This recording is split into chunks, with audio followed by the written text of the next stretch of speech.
The original Cadwalader farm consisted of 248 acres, which was subsequently partitioned to various family members. One parcel was eventually sold in 1841 to Henry McCall, who built Ellerslie, the estate that would become the core of Cadwalader Park. Work on the park began in 1887 following the purchase of Ellerslie Mansion from George Farley. A committee of the Common Council for the City of Trenton sought a location that would become the park. Frederick Law Olmsted, considered America's premier landscape designer and best known for his design of Central Park in New York City, was contacted. Though only 1/10 the size of Central Park, Olmsted applied the same approach in the design of Cadwalader Park. The park holds the distinction of being the only Olmsted-designed park in the state of New Jersey. It is also known as his last great park. The park officially opened in 1902. The 105-acre green space is Trenton's oldest and largest park. It is named for the Cadwalader family. Cadwalader was a noted physician and lived for a while near Trenton, where he became the chief of the city's legislative branch. In addition to designing Cadwalader Park, the Olmsted firm was also responsible for much of the early design of the park's adjacent residential neighborhoods, such as Cadwalader Heights, Hiltonia, Hillcrest, and Berkeley Heights. The park includes several monuments and statues, such as the Soldiers and Sailors Monument, a Civil War-era cannon, Swamp Angel, a statue of John Roebling, civil engineer and designer of many suspension bridges, including the Brooklyn Bridge, a 9/11 memorial, and the final resting place of Briar Patch, the last bear to be displayed at the park. Several years ago, the park suffered a major decline.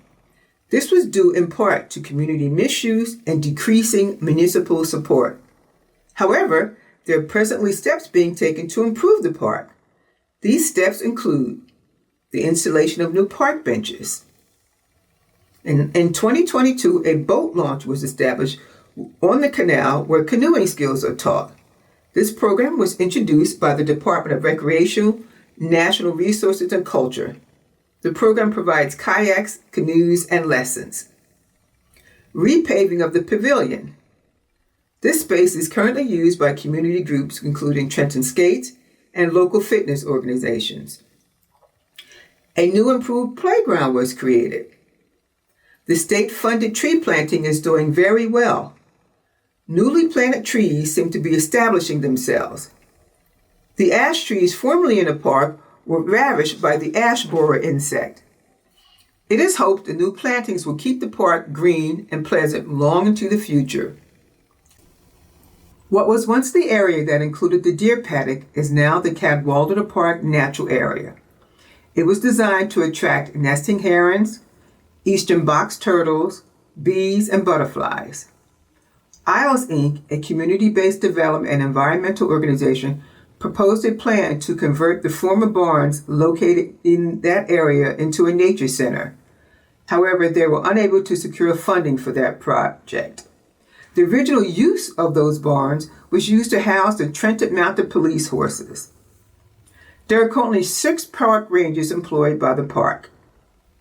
The park was recently honored with a prestigious award in the Olmsted 200 Challenge, which was sponsored by the Library of Congress in honor of Olmsted's 200th birthday and Earth Day. The report that led to that national award was prepared by Evie Timberlake, Becca Flemmer, Randy Baum, and David Bostad. The report captures distinctive aspects of Cadwalader Park in the context of Olmsted's design. It proudly hangs at the Library of Congress. The mansion was built in 1848 by noted architect John Norman. Norman was hired by Henry McCall to design a summer home in the style of an Italianate villa. In 1881, Farley purchased Ellerslie from McCall for $25,000. 7 years later, the city of Trenton purchased a mansion and surrounding acres for $50,000. The city's first museum opened at Ellerslie in 1889. Hello, I'm David Boston.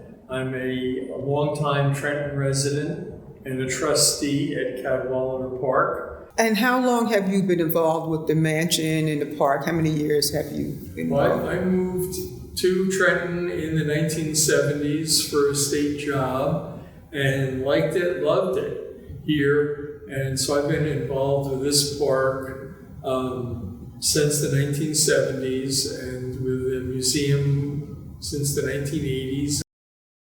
Can you tell us in what ways has the park changed since you've been involved, be it positive or negative? Well, there's both positive and negative.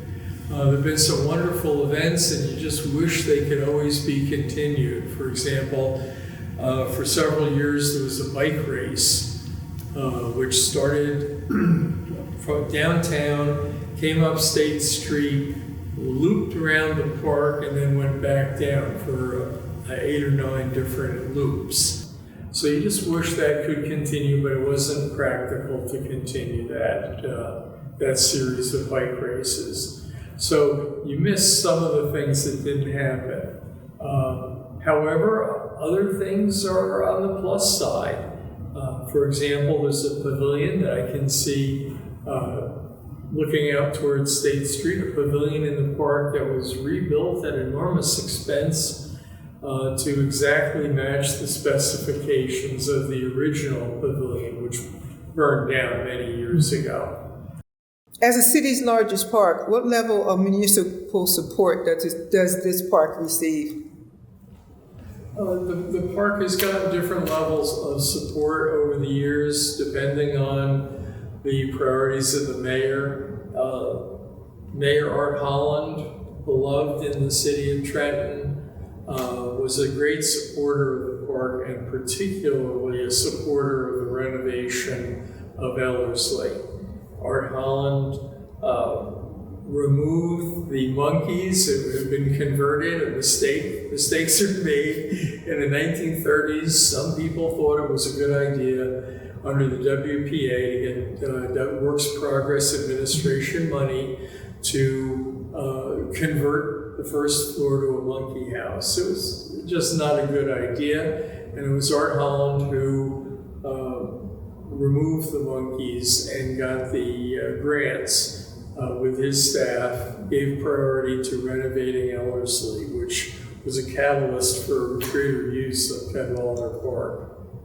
How do you think the park would benefit if it were under the jurisdiction of the Mercer County Park System as opposed to the city? Or do you think it would benefit by being under the arm of Mercer County Park System? That's an idea, a durable idea that comes and goes, that if it was a state park or a county park, it might be better administered. But really, Reed Gussiora, the current mayor, has been a big supporter of the park, and it could hardly be better than it is now. He's attracted funding, state funding especially, to replant areas of the park that were damaged terribly by the emerald ash borer.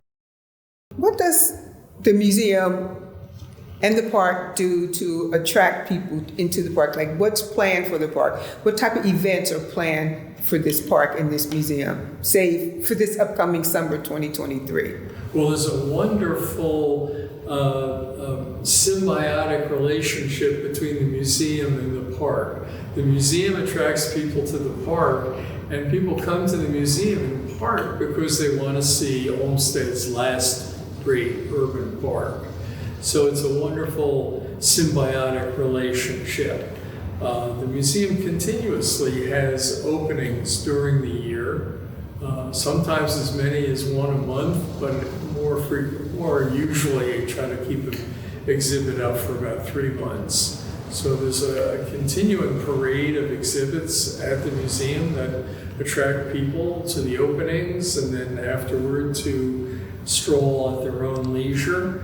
And the park, people come to the park and they invariably want to see, well, what's inside that mansion? Even if they don't know it's a museum, they want to find out. Mm-hmm. So it's a great relationship, park plus museum. Are there any plans for the area that was formerly the deer paddock? And what else is planned for the park that you know of? Well, I give tours of the park, and we always go over to that area that was the deer paddock. That area of the park was never entirely successful because the Olmsted firm advised the Trenton City Council to purchase the Butolph estate, which is now Hiltonia. Anything else you want to add about the museum? Well, I love the museum, I love the park. It's a great resource for the residents of the city of Trenton. But let's not forget that it's the greater Trenton area. Our membership, our supporters come up and down the Delaware Valley. They come across from Pennsylvania. They live in the suburbs in Lawrence and Hamilton and Ewing. This museum has many people that love it. So if we can maintain that interest, that enthusiasm, the future is very bright for Cadwalader Park. My name is Jane Malloy, and I am a trustee at the Trenton City Museum. I've been a trustee for 9 years now, since about 2014. And I live in Trenton, born in Trenton. My connection to the museum runs a little deeper because my uncle Thomas A. Malloy was one of the people who was involved in the founding of the Trenton Museum Society. Can you tell us a little bit exactly what the museum does to engage people within the community? The museum has events, exhibitions, collections that are connected to history within the city that goes from people, places, things, potteries, the Trenton Public School system. There have been talks and lectures and collections that have connected those issues or things in the city of Trenton. I'm involved as a co-chair on the events committee, so the events tend to be more engaging in terms of community. They can range from music events to we're having a tea, Mother's Day tea, which is coming up. And every Friday, every last Friday of the month, we have a Freedom Friday.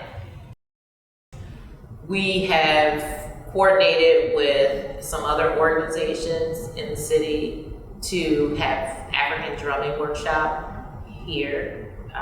There's going to be an African drumming workshop in every section of the city. So Trenton City Museum is actually doing the West Ward section. And so those are some of the things that we do to engage the community. I think we can do more. I think we need to do more. I've co-curated 2 exhibitions. There'll be a third one at the end of this year called Next. And those exhibitions, the first one was called If These Quilts Could Talk, which examined the textile artistry of quilters in the community. And I co-curated that with Diane Chacon, who is also a trustee here, a Black woman here on the board. And so that was the first one. The second one was called Stand Up Men, which was 4 artists from using different types of media to convey their art forms. There was a sculptor, there was a photographer, a muralist, and they had a wonderful exhibition here. And that was probably about 2 years ago. So, and then the next one we're trying to, and all of these, I should say, all of these exhibitions were all Black artists. And how are these events advertised? How do you reach out to the community for these events? Most of our advertising is on Facebook, other social media, Instagram, Twitter. We also have a newsletter that goes out via email, so there's an email blast. We also advertise in, I think there's a paper called US 1, which we put the events and exhibitions, upcoming events and exhibitions on there. Okay, so what do you see is today's connection between the museum and the park? I think that the connection between the museum and the park, unfortunately, is just that the museum is in the park, and I think that we need to engage more in some of the things that go on in the park and have the museum have some sort of connection or involvement in some of those things, and by extension, opening the doors up through those community events in the park so that people who've never been in the park, which unfortunately there are a lot of people in this city, people of color, who have never been in this park, have been in this museum. So that is unfortunate, and that is something that I am trying to change, and I think some of the other trustees are very committed to seeing that change, that people who have never been here actually have a stake in this because they're Trent residents, so they should be. But I think that now the museum is connected to the city a little more in terms of their calendar and trying to figure out how we can be an extension of the community events that are going on in the park.